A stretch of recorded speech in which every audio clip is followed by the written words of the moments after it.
Good morning, everybody. Good morning. It's great to be here and help kick off this fabulous day of learning. Can you hear me all right? Is that about the right volume? Yep. Perfect. My name is Ken Bartlett. I am the Associate Dean for Graduate, Professional and International Programs in the College of Education and Human Development. And the reason that I'm here today is a classic example of be careful what you wish for. Chris Johnstone is really should be the presenter of this. Chris reports to me and is the Director of International Initiatives in the College of Education and Human Development. And much of what I'm going to be talking about is a result of the fabulous efforts and ongoing work of Chris.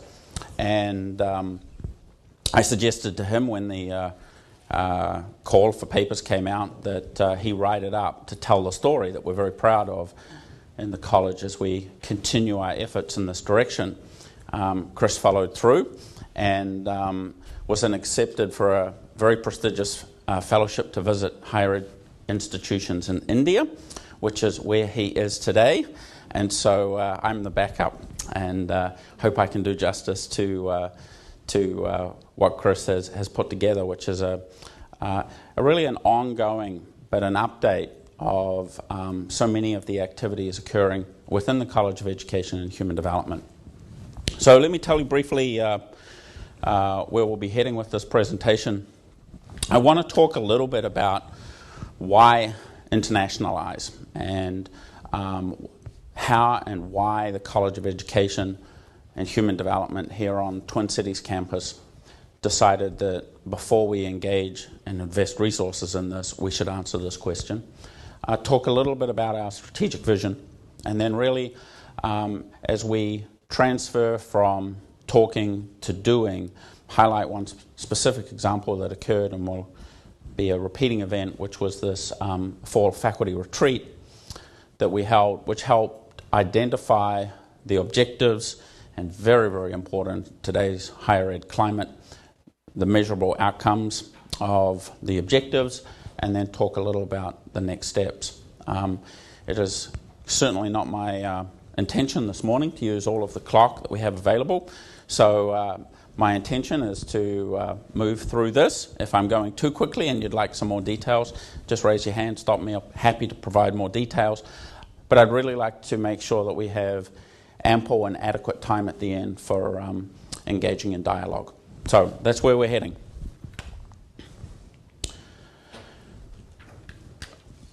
The College of Education and Human Development, for those of you on the Twin Cities campus, is a Wave 1 college. For those of you who have no idea what that means, about 6 years ago, through a strategic planning process, the U of M, the decision was made to bring 3 colleges into one. And anyone who has examined the literature around that will tell you that that's a fairly complex process. And I see some of my colleagues from the college in the room. We've lived it. And it was really an opportunity to say, well, we've got 3 colleges, all with their own cultures, many departments, all with their own cultures. Now that we're all one, when it comes to international work, where are we going with this? What is the purpose? And there was a ongoing process to really try and answer the question of why should we internationalize? Why are we going to do this? And of course, you've read this so many times, it doesn't need to be stated, but we're increasingly living in an interconnected world.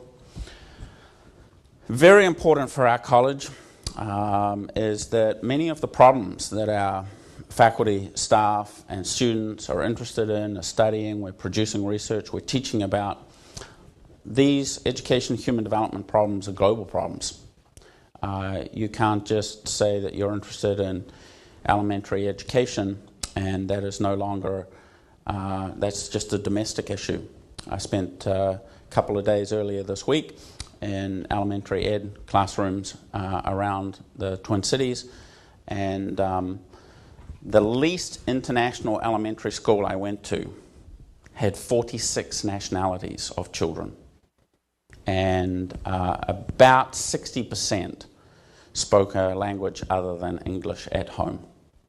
So even if your focus is on what maybe historically was considered to be a non-international problem or issue, it's clearly no longer the case. We believe that to be relevant, we have to have a global perspective, and that we're very interested in purposeful internationalization, and believe that this is a strategy for success as advocated by Childress a couple of years ago. As you can probably tell from my accent, no, I was not born and raised in Duluth, Minnesota. I'm originally from New Zealand, so this is also very personal to me, because I always tell students that I'm living this every day, and there's a very diverse and international faculty and student body in the College of Ed. So having not just asked the question, but confirmed the commitment of why we would internationalize, we then really began to say, okay, well, what are we shooting for? We should have a goal in mind. And we've really come up with this three-stage approach, which involves globally engaged students, internationally relevant research, and an institutional culture of internationalization. And way too much words on the text there, but you will recognize this as the definition, the description of comprehensive internationalization coming from the work of Jane Knight. So this idea that internationalization will not be a silo, it will not be an add-on, it will not be if we've got some money left at the end of the year, we should do something international, is we're clearly looking for something different.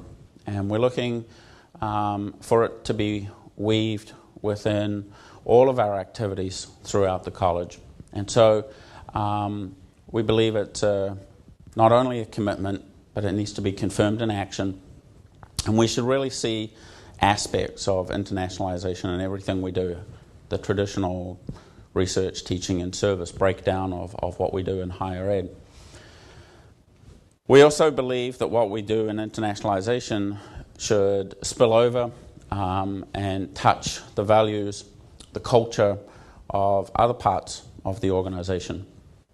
So we believe that what we're doing in internationalization will impact how we view other activities going on within the college. That, again, this notion of being interconnected, being comprehensive, and being highly infused with all other activity. And we fully embrace the notion that this is an imperative for the institution at the college as well as at the university level, not just a desired possibility, something that and I think that's an important distinction, because it impacts the way that you think about it, that you make resource decisions, and that you measure and hold people accountable to what you're trying to achieve.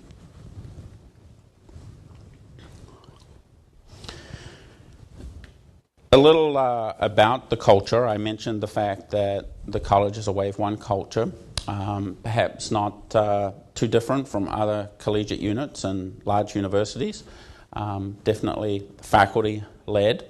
I want to clarify what I mean by faculty, though, and that increasingly our college is similar to other colleges in this institution around the nation, and that many of our hires in recent years have been for non-tenure track positions, and they are faculty. We try very hard. Obviously, there's always work to do in this area to break down the barrier between faculty with a capital F and faculty with a little f. They're faculty, and the tenure track, tenured, is a HR classification that doesn't really hold true when you look at the individual work efforts of folks doing international work. So faculty-led. We're a very diverse college. in terms of the academic fields represented. We have 8 academic departments. We have roughly 5,000 students, equally divided between undergraduate and those in post-baccalaureate programs, but all doing work around the education and human development, education right across the lifespan, from early childhood to gerontology. It's a research-driven culture, it's highly student-focused culture, and equity, diversity, and internationalization are strategic priorities. We have articulated, or the Dean has articulated when she took the position of Dean, that there were 3 things that were going to be her strategic priority, and one of those 3 is diversity and internationalization.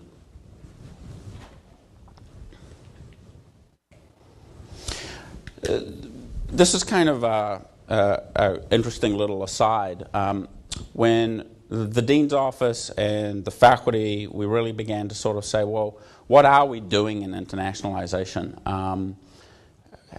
Are there models? Are there approaches that would describe what we're doing?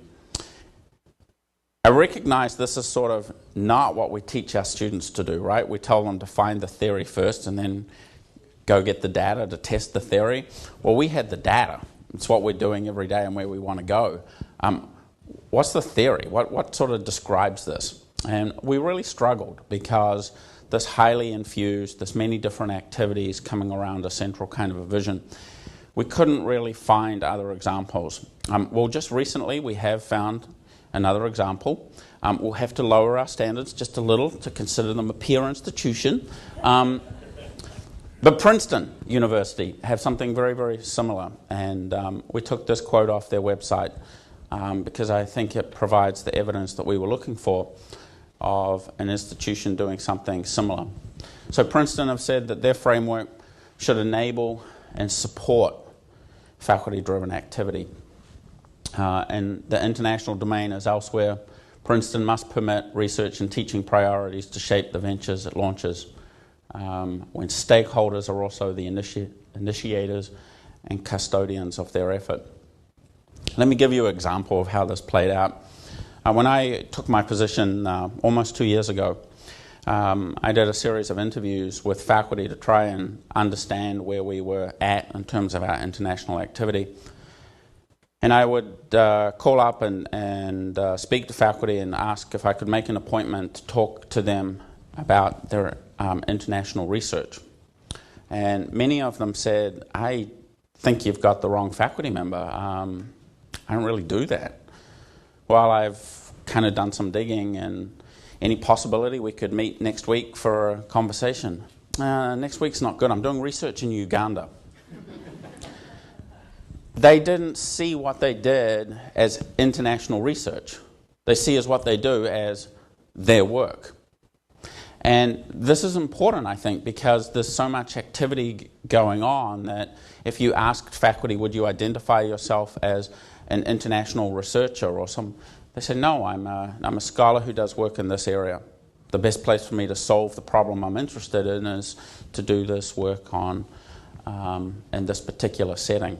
And I think that's a shift maybe from historically where perhaps there was a tendency for folks to identify as being an international education, human development researcher, and then there were other folks who maybe identified themselves most clearly as not being in that category. And now we have folks who are doing their work.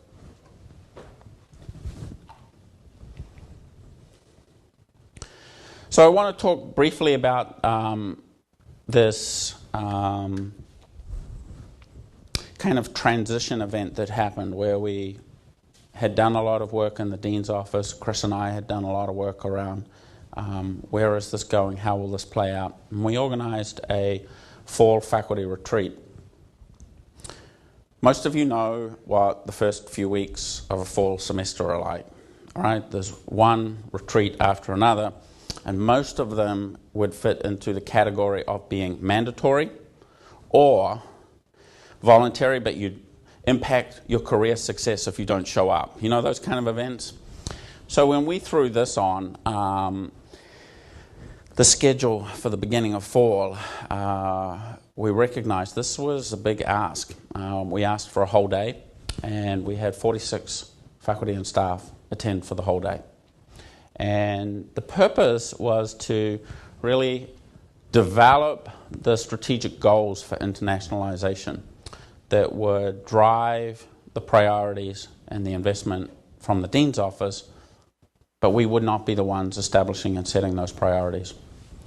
And very important for us, because of what we saw was the imperative and the directive coming from GPS, the University International Office, was that we needed right from the get-go to be attaching metrics to the strategic goals to chart progress.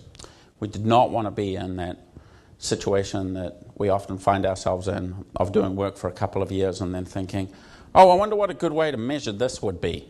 So we wanted to actually start the conversation around setting priorities, setting goals that were measurable, that would become metrics that we could track, that would be meaningful metrics that we could chart over time. So the ideas, and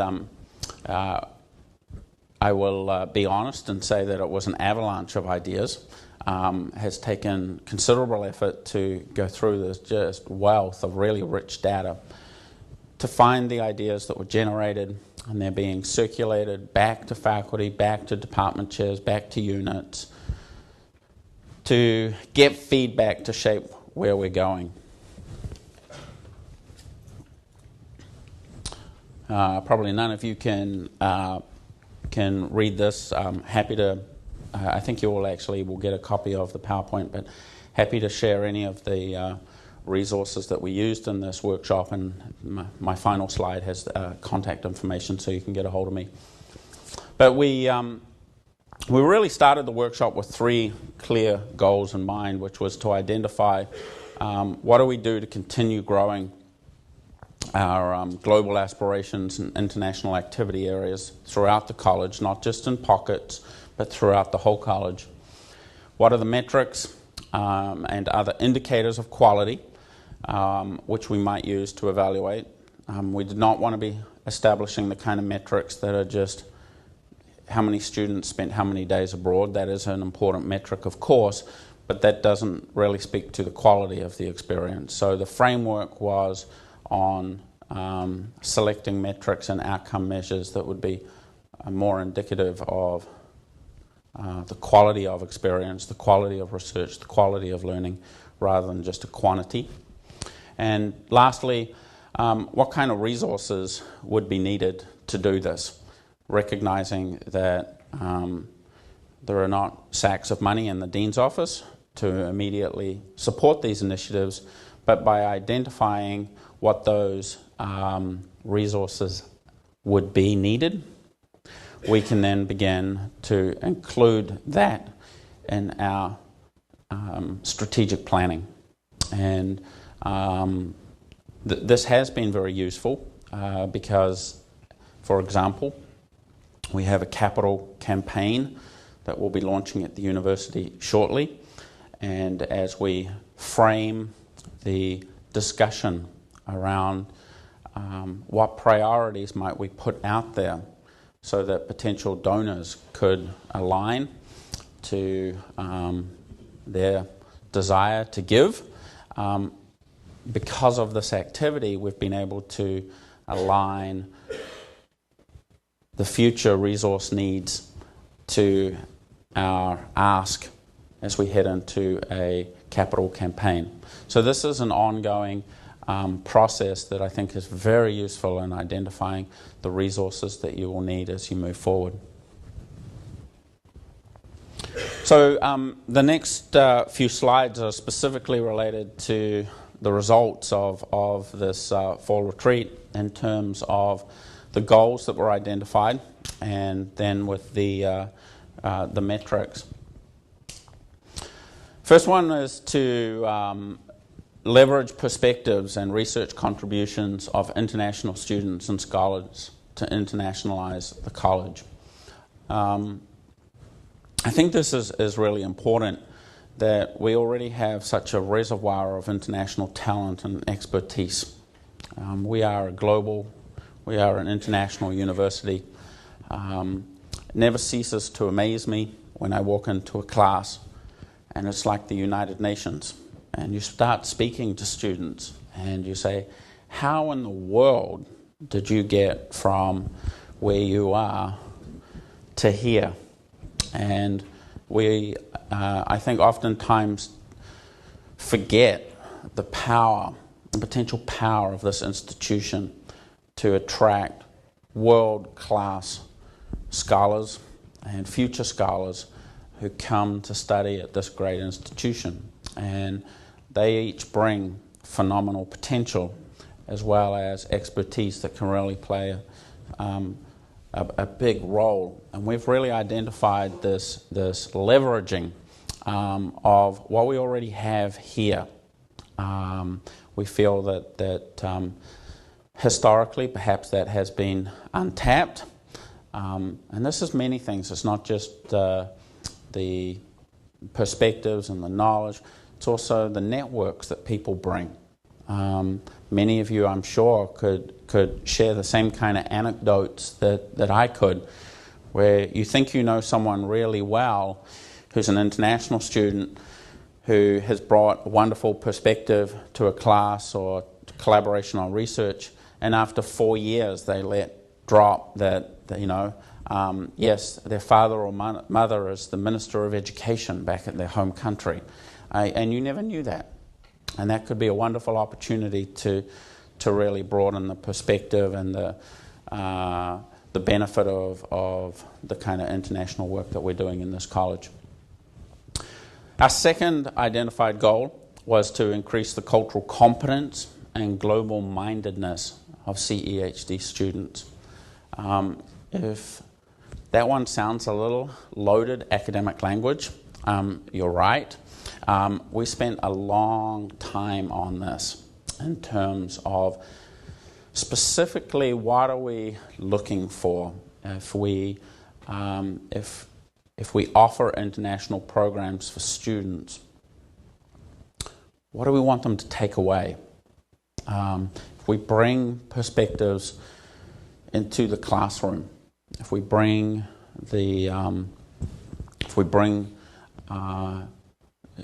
a variety of different programming or structural features, what's the end goal? And we really felt that this notion of cultural competence and global mindedness are really going to be a couple of the attributes that will be so important in the careers that our students will be experiencing once they leave the university. Thirdly, we have a number of international partnerships, and we recognize that maybe historically we haven't always leveraged those partnerships to their full benefit. My experience has been oftentimes a very energetic faculty member will convince the dean that we should have a partnership with a particular university, and there's much fanfare and photographs, and a 1 or 2 page document is duly framed. And then over time, perhaps that faculty member loses interest in that research area, and nobody else knows about the partnership. Somewhere in the dean's office is still a beautifully framed, although now dusty, document saying that these two institutions are going to work together. And that's, of course, at the most formal end. We also have many informal arrangements and networks. And the feedback from the participants in the retreat that we heard very loudly is that partnerships require constant nurturing and maintenance and development, and that the partnerships that we do have existing, those that we're working on, and those that are potential really need to be rethought of, they need to be improved, and they really need to try and be as boundary spanning as they can across research, service and teaching, and across multiple units within the college. Fourthly, to improve institutional knowledge of faculty and staff of international activities. It's wonderful that we have poster sessions here, and I was actually a little nervous coming this morning that maybe there would be a poster about an international initiative in the college that I didn't know about, and I thought that would be a little embarrassing. Thankfully that didn't happen, but I know that not all the faculty and staff in the college could say the same thing. And the really amusing thing to me oftentimes is when two faculty members meet each other in Bangkok airport because they're both doing work in Thailand. They're going to be there the same week and they had no idea. And we have so many really interesting activities going on. How do we continue to work on our communication? There's so much information out there. How do we continue to improve the knowledge of what is going on? Because the more we can do that, the more synergies, the more opportunities for future collaboration and partnership. And we're getting more creative in how we do that. And I would encourage you to look at some of the poster sessions and see some of the other work that is being presented today from the College of Education and Human Development. I think you'll find some pretty innovative ways of how that message of what we're already doing. This is a challenge. I'll be very honest and say we haven't got this one figured out yet. Because of the scope and the size of the activity, you encourage more and more people to do stuff. Figuring out what's going on has become a challenge. And it's sort of reached the stage where for two people in the Dean's office dedicated to international work is not enough. And so obviously there are resource implications of trying to track everything that we're doing.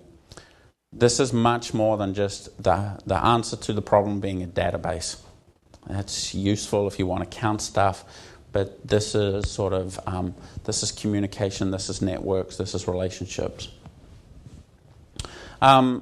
Fifth goal was to expand the footprint of CEHD around the world through the use of distance education. We're particularly interested in identifying those parts of the globe where perhaps there are pressing needs related to education and human development, where historically we have been underrepresented. Central and South America is one area, as well as with much of Africa. But we're really interested in identifying those parts of the world where we can expand. And I used to say that we have international activity occurring on 6 of the continents, and we're working on the 7th. But I met with folks yesterday from our Learning Technologies Media Lab, and we've actually now got a plan. They will be doing a research project, and they will be doing some teaching in McMurdo Station, Antarctica. So we will actually have a global presence in every continent. Lastly, our 6th goal was that our research and technical assistance efforts will reach international audiences. And international audiences here also included those populations that may be in our own backyard. We have many immigrant communities. We have many folks who are passing through this large city, and that message can then be transported by those folks. So how do we continue to do work that is reaching international audiences? And we identified this as one of our goals. So how are we actually now translating those goals into action? We have a growing list of infrastructure to support this work. I've identified some here. We have others that are occurring all the time. One I'd like to highlight is our You Lead program, which is for faculty and staff interested in leading short-term study abroad courses. And this is really a program to get people up to speed to do it. We've found that there are many people that have said, I would love to do a short course somewhere. I just don't know how to go about doing it. I'm really busy. I don't have the time to learn all the ins and outs. Who do I need to talk to? What forms? So I just won't engage with that activity. So we feel through this training program, we can walk folks through the process. They have the great idea. They have the passion. The administrative and perceived bureaucratic hurdles to understanding how to make one of these short courses work should not be a barrier. And this training program really helps break down those kind of barriers. Another program we have is International Ambassadors.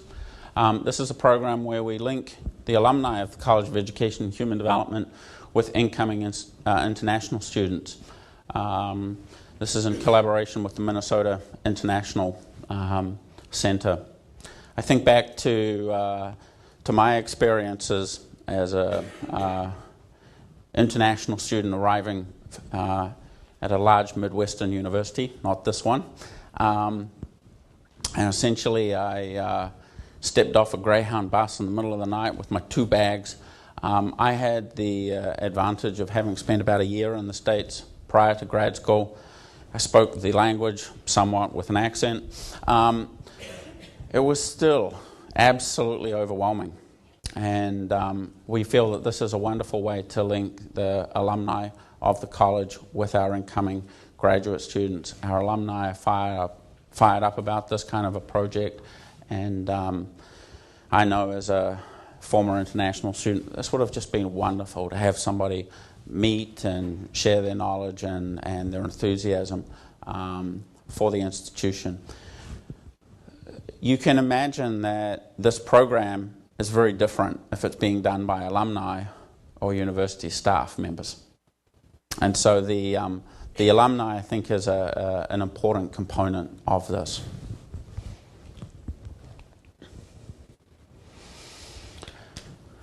We have established a collegiate level research grant competition. This year's theme is International Triangles. No, it's not just for people who study math education. I'll talk to you a little bit more about that in just a second. Another initiative that we worked on was our Visiting Scholars Guidelines. We started off thinking it was going to be a policy document, and I mentioned it's a faculty and staff-led culture. It quickly turned from policy to guidelines. The idea here was every single program and department in the college seemed to handle the request, can you host a visiting scholar, completely differently. And then when they were here, oftentimes other faculty and staff didn't know who was here, who they were, how long they were here. Sometimes in the dean's office we wouldn't know. So we really wanted to try and create a system whereby, again, we would leverage the opportunity and talent. And we created this document. I've been very surprised that we get requests from now universities all over the United States saying, can you share this document with us? I'm more than happy to share it with you. I believe it's on our university, our college international website page as a PDF document. And it really just provides a framework and the details for individual faculty and departments that want to host a visiting scholar. Baseline data collection for our metrics is occurring, and the other important thing is that we have a follow-up retreat scheduled. I mentioned briefly our international triangles. This is an initiative where we're asking for 3 members. At least one is a student, and at least one must be a faculty or a staff member, crossing at least 2 disciplines, and at least one member of the triangle must have no or very limited international experience. And then they are expected to participate in a case study of a program, whatever activity they're interested in conducting, through exit interviews or the collaborative writing as a case. So in addition to the project that they want to focus on, there is also sort of scholarship around the process of being in the triangle. And the triangle lead will use their existing contacts or that they may have internationally to develop new partnerships around research, teaching and service for the other triangle members. We put out a RFP for this, got a fabulous response, and the winners will be announced next month. Just to leave you with final thoughts, and I think it's important that this final thought is coming from a faculty member rather than from a member of the Dean's office, because I think it reflects really where we hope we're going with our efforts around internationalization.